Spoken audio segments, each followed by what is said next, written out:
हम basic Aadhaar ecosystem and basic enrollment update and most important exceptional handling के बारे में बात करेंगे, ठीक है। But before we go there, हम उसकी बातचीत करें उससे पहले आप सबका एक बार फिर से warm welcome in this workshop. And जैसे ऑलरेडी हम मॉर्निंग से ये सारी बातें कर ही रहे हैं कि enrolment update and update process हमारे लिए कितना इम्पॉर्टेंट है and how important it is also कि एज अ सोशल वर्क भी ये कितना इम्पॉर्टेंट है, राइट। सो ये करने से पहले हमें जो है या हमारा जो कंप्लीट आधार किट है उसमें क्या क्या है और उसके कंडीशनिंग्स क्या हैं, all that is what we will discuss. काफ़ी चीज़ें हैं जो इसमें से आपको भी पता होंगी, तो I may ask questions as well, ठीक है। So going on with the first thing, Aadhaar. So when we say this Aadhaar, हम सब जानते हैं कि what this Aadhaar card is. तो आधार कार्ड में ये जो 12 डिजिट नंबर हैं ये क्या है, कोई बता सकता है? Perfect, yes, it is a unique identification number and specially जो 12th डिजिट है, right. So 12th digit is again unique. But ये नहीं है कि कोई भी 12 नंबर जो हैं वो हमारे आधार नंबर हो सकते हैं, right. So that is what is the basic thing about Aadhaar. So let's say अगर मैं कह दूं मेरे पास आधार है तो क्या मैं इंडियन सिटीजन हो गई? No, exactly, it doesn't indicates the citizenship, but yes it is one of the proofs given by government of India, authorised by government of India, लेकिन ये मेरा सिटीजनशिप का राइट या सिटीजनशिप का प्रूफ नहीं है। Going forward, yes, when I say that कि ये मेरा सिटीजनशिप का प्रूफ नहीं है, तो अगर मैं इंडिया में मोर देन 180 डेज या सॉरी मोर देन 190 डेज अगर मैं इंडिया में रही हूँ तो क्या मुझे आधार कार्ड मिल सकता है? फेयर, मतलब आप सबको नींद नहीं आ रही है। ओके, सो आधार एनरोलमेंट इकोसिस्टम में कौन कौन हैं जो इन्वॉल्व हैं? सो ऑफ कोर्स सबसे पहले तो operators, supervisors, enrolling agencies. Exactly, अगर रेसिडेंट नहीं है तो आधार कार्ड का resident is of course the most important one. Verifier है, ऑपरेटर, सुपरवाइजर हैं, एनरोलिंग एजेंसीज हैं and the registrar as well. So all this together makes the enrollment ecosystem, Aadhaar enrollment ecosystem। थोड़ा सा हम इसके enrollment process को देख लेते हैं कि what is the enrollment process। sorry, before I go there, so enrollment process के लिए अगर एक resident documents लेते हैं, okay, और very good, एक हम documents लेते हैं और क्या करते हैं? enrollment form fill up करवाते हैं, very good, and biometrics, demographic details वगैरह चेक करते हैं, गुड, ग्रेट। एज वेल हमने कुछ बिहेवियरल एस्पेक्ट्स में भी देखा था। हमें ये भी ध्यान देना है कि अगर कोई सीनियर सिटीजन्स हैं या कोई ऐसे हैं जिन्हें हेल्प की ज़रूरत है तो सबसे पहले हमें उन्हें भी बैठने को कहना है या पानी भी हम ऑफर कर सकते हैं, that could be the first one. उसके बाद हम एनरोलमेंट फॉर्म फिलअप करेंगे, but yes the first is हम एनरोलमेंट फॉर्म फिलअप करने के बाद we will check upon the details कि उनके पास जो प्रूफ्स हैं उसमें क्या डिटेल्स लिखे हैं, and then we capture the proof of identity, proof of address, proof of relationship if required and the proof of birth. All that details capture करने के बाद we capture the biometric details and the ये सारा हमने capture तो कर लिया। उसके बाद क्या होगा? We have captured everything, हमने सारा कुछ सिस्टम पे ले लिया, अब चेक कर लेना है, very good, that is what we call it as review, and after the review a 28 digit EID is created, that is the acknowledgement. So one person comes to me and tell, मेरे पास एक इंसान आता है और कहता है कि मेरे पास तो acknowledgement है, मतलब कंफर्म मुझे आधार कार्ड मिल गया? नहीं, it is only the acknowledgement, correct. So ये सिर्फ एक acknowledgement है एंड ये सेम चीज़ हम रेसिडेंट को भी बता सकते हैं कि ये acknowledgement है, this is only used as an acknowledgement, इसे आधार कार्ड की तरह इस्तेमाल ना किया जाए, राइट। और ना ही ये हमें कंफर्म करता है कि आधार कार्ड मिल जाएगा। लेकिन क्या हो सकता है, क्या रीज़न है एक्नॉलेजमेंट से आधार कार्ड नहीं बनेगा? QC check, yes. So QC check हो सकता है, कुछ डॉक्यूमेंट्स इनकरेक्ट हो सकते हैं कुछ फिलअप करते समय, जैसे इससे पहले सर ने बताया था कि हम कुछ मिस कर गए हैं, पॉसिबली एक फ़ोटो बराबर नहीं गया है या फ़ोटो कैप्चर करते समय उस इंसान का फेस बराबर नहीं आया है। Many such things can happen, right? So yes, all that will be checked under the QC and then the final Aadhaar will be issued. So capturing the enrollment form, acknowledgement का print and capturing the enrollment form and finally the consent form.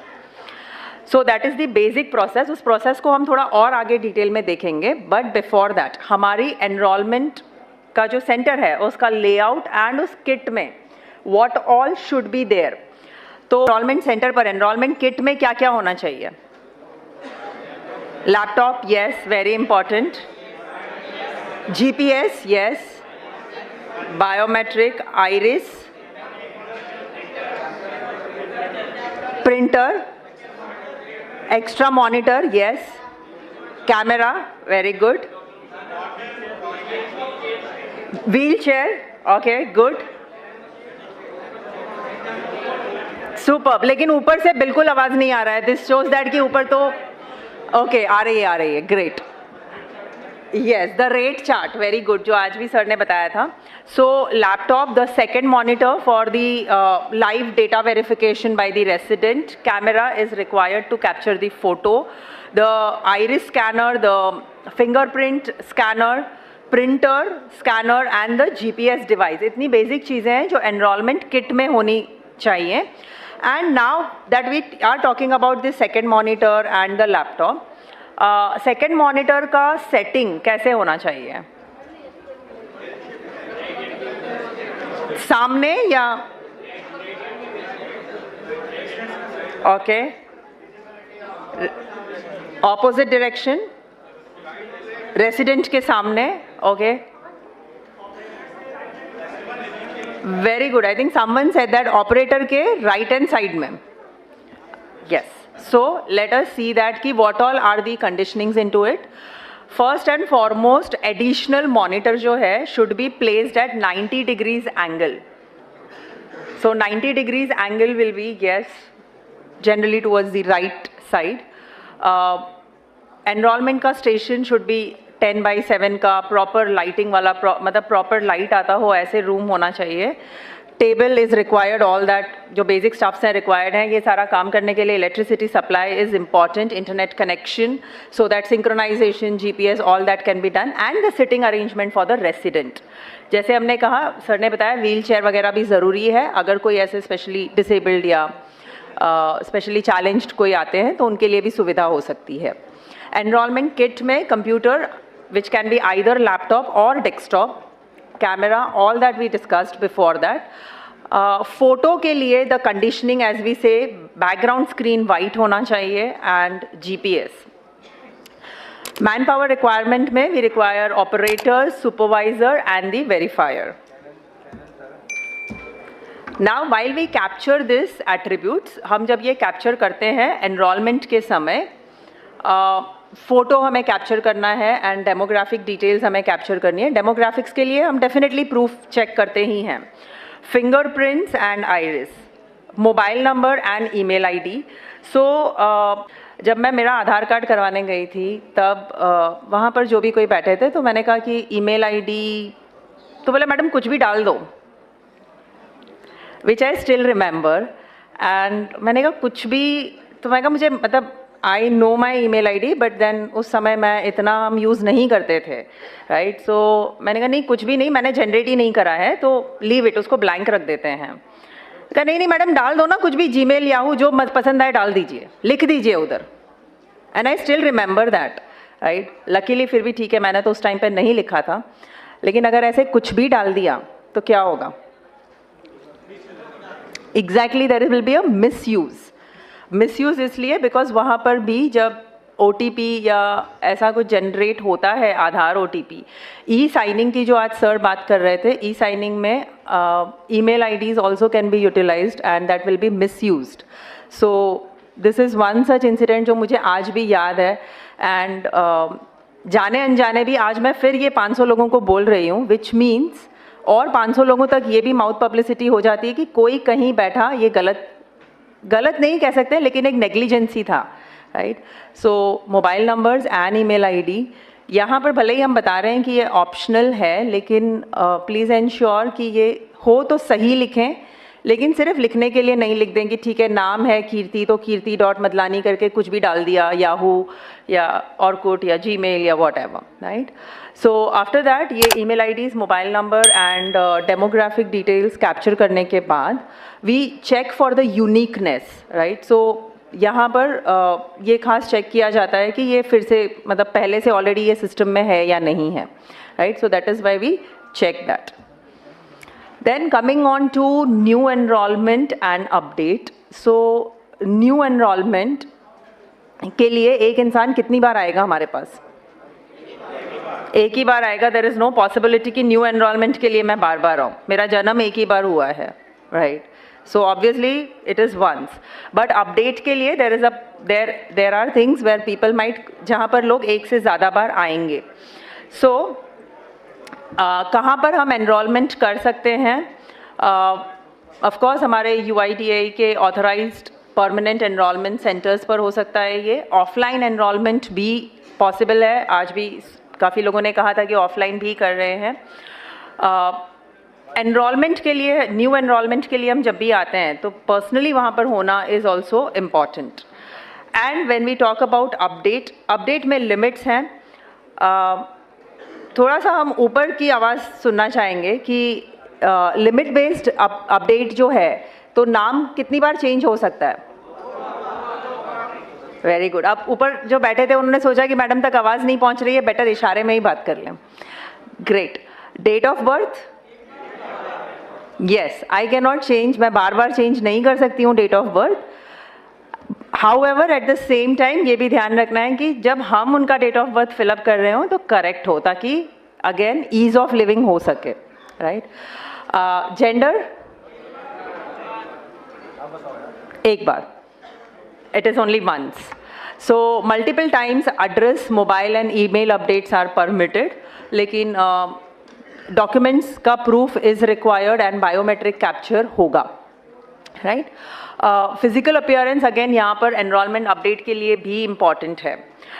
Specially अगर हम बात करते हैं for childrens 0 to 5 years enrolment के लिए, तो वहाँ पर डेट ऑफ बर्थ प्रूफ और पेरेंट्स का Aadhaar is required, at least one of the parents. Aadhaar letter is required as head of family.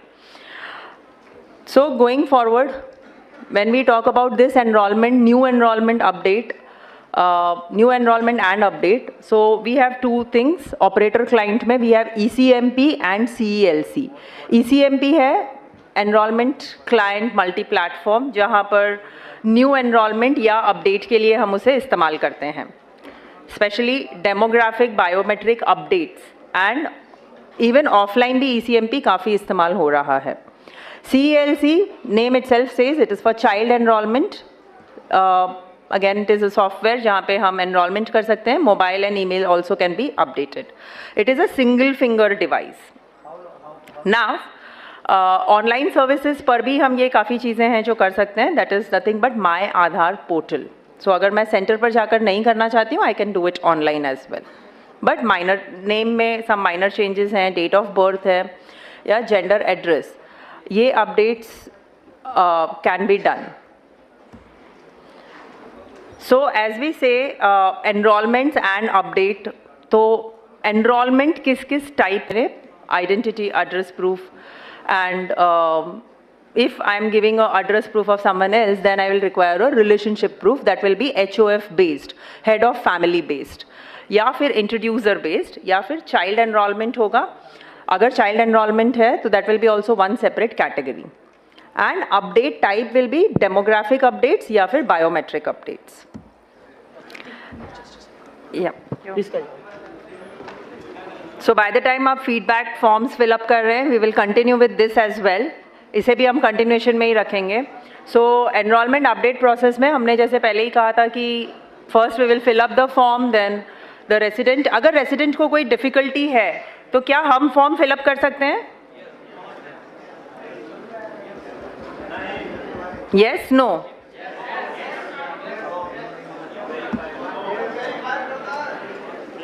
Yes, so the verifier can guide the resident, guide कर सकते हैं, लेकिन बिल्कुल अगर लिखने में वगैरह difficulty है, then yes we can help. Operator must enter enrollment data. एक बार verify हो जाता है, then we can update the enrollment data, which means we can fill up the enrollment data. Now data capture का activity किस process में होगा? This is little important. So operator अपने ID password से लॉगिन करेंगे. एवरी 12 आवर्स GPS सिंक होना है. जैसे हमने सुबह या इसे लंच से पहले के सेशन में भी हमने डिस्कस किया था कि ये GPS सिंक से बिल्कुल पता चलता है कि आप कहाँ हैं, right. So it is default every 12 hours it has to be synced. Operator sync करना है once in a day, which is हर 24 घंटे में एक बार ऑपरेटर सिंक होना है. And the operator disclosure. इतना होने के बाद फिर हम रेसिडेंट का डेमोग्राफिक डिटेल्स एंटर करते हैं. फ्रॉम देयर रेसिडेंट के डॉक्यूमेंट्स सिलेक्ट करते हैं. अगर हेड ऑफ फैमिली डिटेल्स हैं तो उस हिसाब से एंट्री होती है. Then we capture the biometric. Biometric capture which is photo, fingerprints and the iris. From there जैसे आपने कहा हम फिर से एक बार चेक करते हैं. Acknowledgement, then the DMS scanning and finally auto upload of EID, right. So ये process है जिसमें हम रोज़ एक बार एक्टिविटी करेंगे. The first one that is login ID, GPS sync, operator sync and operator disclosure. ये रोज़ एक बार करना है, डेली वन टाइम का एक्टिविटी है. रेस्ट एक्टिविटीज़ हर रेसिडेंट के आने पर, हर एनरोलमेंट के आने पर या एवरी EID पर ये एक्टिविटी हमें करना है. डेमोग्राफिक डेटा सेंटर्स, इसमें कोई अगर क्वेश्चंस हैं तो आप पूछ सकते हैं. इसमें कुछ डिटेल्स लग रहा है हमें जानने जैसा. Part A talks about the basic residence details. Part B talks about personal details, address details. Part C है कोई क्वेश्चंस? यस. हाँ, okay, just a moment sir. हाँ,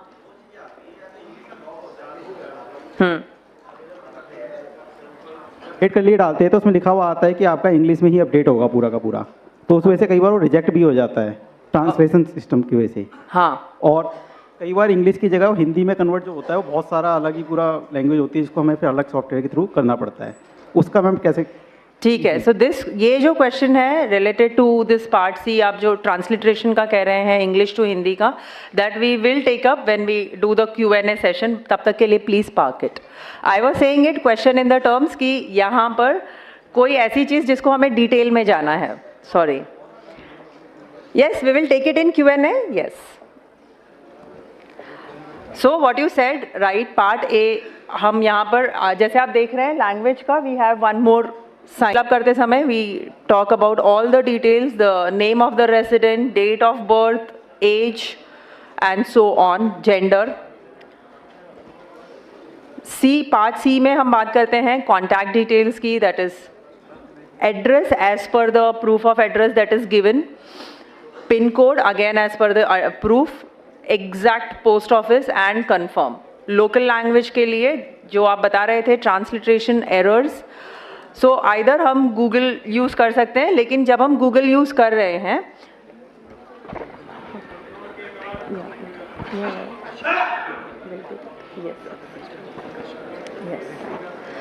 सो गूगल के केस में व्हेन वी राइट नाउ, जैसे हमने एक word डाला था तो वहाँ पर it reads it in a different way. Like one of my friend, उसका नाम है शर्लिन, लेकिन वही शर्लिन जब मैं गूगल पर डालती हूँ तो वो कुछ और रीड आउट करता है, राइट. सो प्लीज़ आप खुद भी एक बार चेक कर सकते हैं करेक्टनेस के लिए. सो अगेन रेसिडेंट के रेफरेंस डॉक्यूमेंट्स जो स्क्रॉल डाउन लिस्ट में दिए हुए हैं, उन्होंने जो सबमिट किया है उसके हिसाब से आपको अपलोड करना है.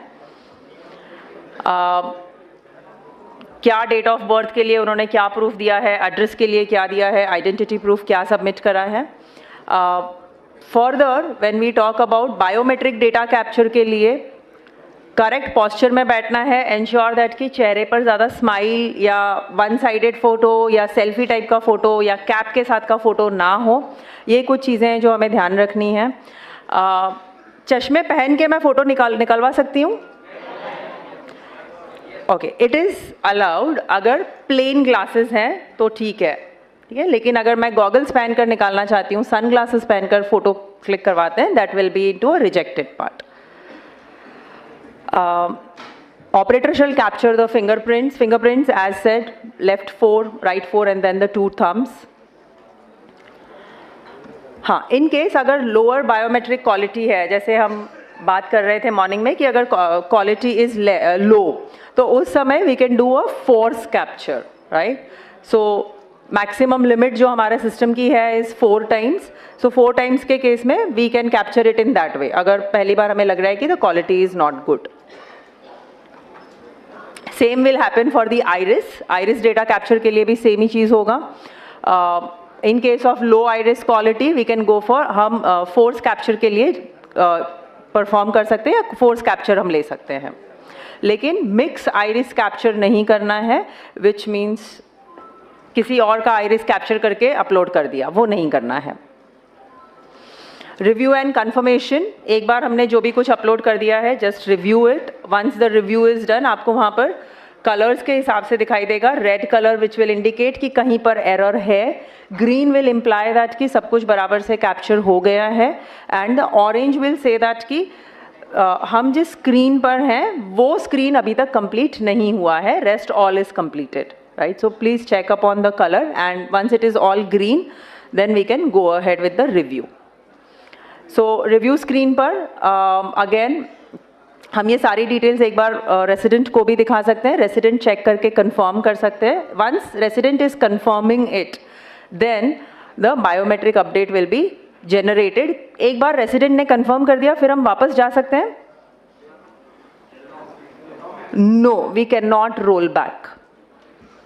सो review and confirmation of captured data में this is how the review will be done. Then the operator's finger and अगर HOF का है तो HOF's fingerprint, and further we can click on save. Acknowledgement के लिए please generate the receipt in original in a regional language.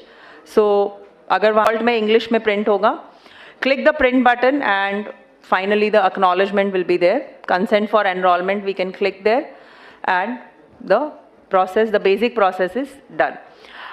Acknowledgement printing के बाद signature of both the resident and the operator is done, then we can attach the documents. So we can click on print attach documents का tab.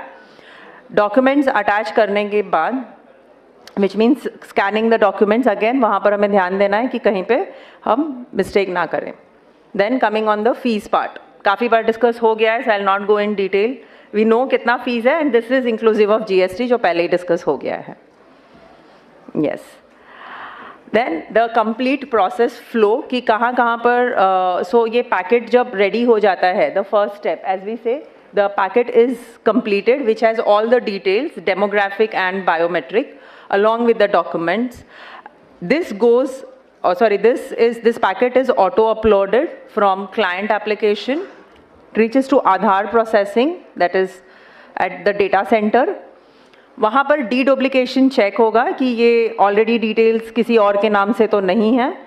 From there the resident का documents validation होगा कि documents बराबर match कर रहे हैं या नहीं, and that's where generation of Aadhaar या update of Aadhaar is done. From there resident को SMS जाता है या इंटीमेशन जाता है कि आपका आधार अपडेट हो गया है या Aadhaar enrolment is done, and further the resident will receive it in maximum 90 दिन के समय में रेसिडेंट अपना आधार रिसीव करेंगे. उसके बाद आता है, उसके बाद रेसिडेंट जो हैं वो ऑनलाइन भी आधार की काफ़ी सारी सुविधाएं ले सकते हैं, जैसे कि वो अपडेट कर सकते हैं, अपने आधार को प्रोटेक्ट भी कर सकते हैं, वर्चुअल IDs भी क्रिएट कर सकते हैं. अब ये हम आपको क्यों बता रहे हैं, अगर रेसिडेंट ये ऑनलाइन भी कर सकते हैं तो आपको क्यों बता रहे हैं हम? एग्जैक्टली, हर किसी को ऑनलाइन के बारे में नहीं पता है, एंड पॉसिबली अगर कोई रेसिडेंट वहाँ पर आ रहे हैं जो कह रहे हैं कि हम दूसरी बार नहीं आ सकते हैं, अगर कुछ काम होगा तो क्या होगा. सो this is also one extra service, ये नॉलेज आप उन्हें दे सकते हैं बिकॉज ये नॉलेज अब आपके पास है. सो बायोमेट्रिक अपडेट प्रोसेस की ओर देख लेते हैं एक बार. जो चाइल्ड है या बच्चे हैं जिनका लेस देन 5 years में एनरोलमेंट हुआ है, वहाँ पर हम why are we updating it. So between age 5 and 15 at the time of enrollment, this is how, and Rohan above 15 years at the time of enrollment, क्या changes होंगे. So that we will see. And further जो हमने कहा था exceptional cases, अगर किसी ने हाथ खो दिए हैं ड्यू टू एक्सीडेंट या आँख पर इंजरी है, then how it will work. Plastic surgeries के केस में या फिर कभी हम कहते हैं ना कि रिजेक्ट हो गया Aadhaar, right. So why it happened. So exceptional handlings हम कैसे करेंगे. एक्सेप्शनल हैंडलिंग्स में वन इज़ दैट अगर 6 फिंगर्स हैं, 5 की जगह मुझे एक और फिंगर है, क्या वो एक्सेप्शनल हैंडलिंग में जाएगा. Yes, no. No. 6th finger है इज़ नॉट एन एक्सेप्शन. हमें 5 फिंगर्स का आइरिस चाहिए, सॉरी 5 फिंगर्स का बायोमेट्रिक चाहिए. सो वो एक्सेप्शनल में नहीं जाएगा. लेकिन अगर मेरा एक फिंगर ही नहीं है या एक से ज़्यादा फिंगर्स नहीं हैं, देन वो एक्सेप्शनल में जाएगा, right. So this is where we say exceptional photo is required अगर एक्सेप्शनल है तो. बायोमेट्रिक एक्सेप्शन बटन पे हमें क्लिक करना है. As you all can see there, it is down bottom. Exceptional के लिए कैप्चरिंग रेसिडेंट्स बायोमेट्रिक एक्सेप्शन, किस चीज़ का एक्सेप्शन है ये हमें स्पेसिफाई करना इम्पॉर्टेंट है. आँखों का कोई डिफॉर्मिटी है या फिर फिंगर्स में कुछ है, सो दैट स्पेसिफिक पार्ट आपको बताना है, उसका फोटो क्लिक करना है. If the resident has extra finger, please ignore the extra finger, उसे इग्नोर कर देना है. हमें 5 ही फिंगर्स के बायोमेट्रिक लेने हैं. बैंडेज्ड है अगर फिंगर पर, वो भी एक्सेप्शन में जाएगा. सो इस तरह से एक्सेप्शनल में 2 फोटोज़ होंगे, एक द फोटोग्राफ, बेसिक फोटोग्राफ, और दूसरा एक्सेप्शन का. So as you all can see it on the screen, इस तरह से हमें फ़ोटो क्लिक करवाना है.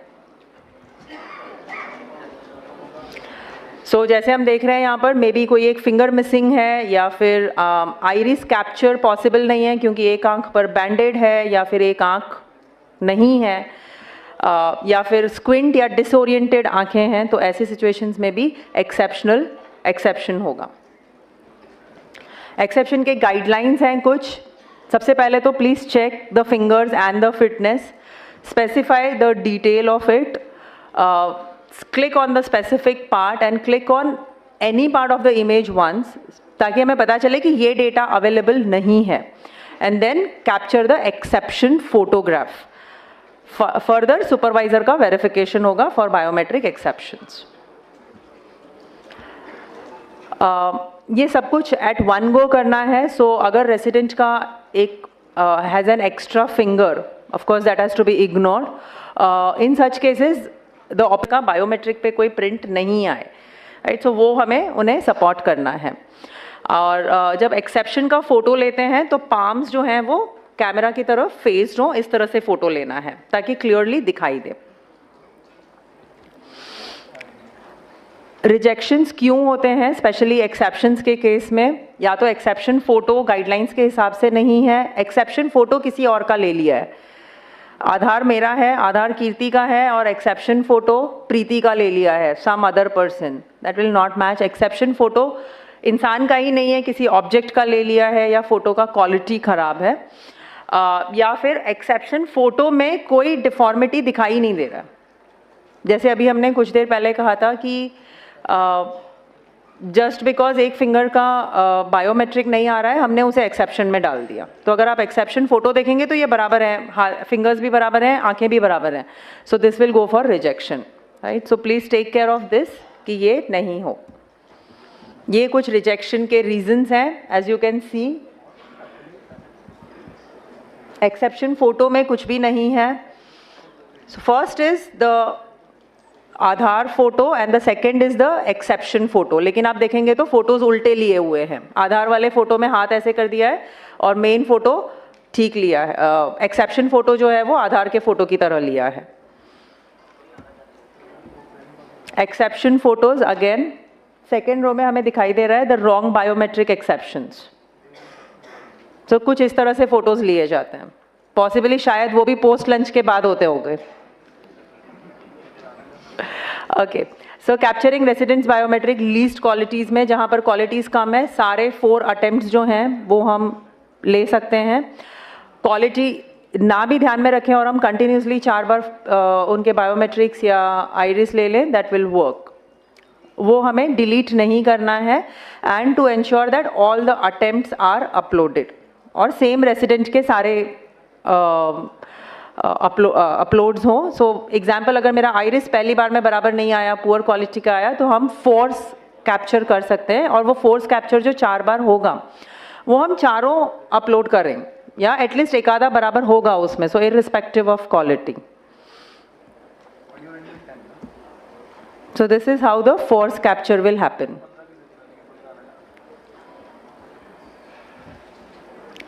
Some do's and don'ts, the basic do's and don'ts. Suggestions, जब हम नाम वगैरह देखते हैं तो प्रूफ डॉक्यूमेंट्स के साथ मैच किया जाए। नाम लिखते समय बीच में जनरली हम लिखते हैं M.N. शाह, सो M के बाद डॉट डाल दिया, ऐसे नहीं, पूरा नाम हो, डॉट्स वगैरह का इस्तेमाल ना हो, N.A. नॉट एप्लीकेबल नहीं लिखा हो, and the correct gender to be captured. Age, address should match with the proofs, and fake documents वगैरह हम accept नहीं करें।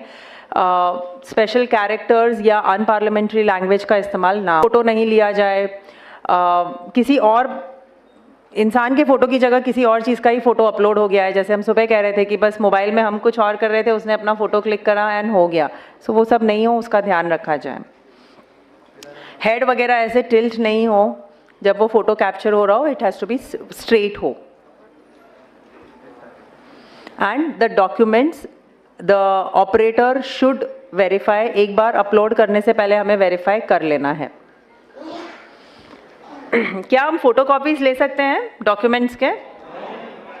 नहीं, बट मैं तो आपके पड़ोस में ही रहती हूँ।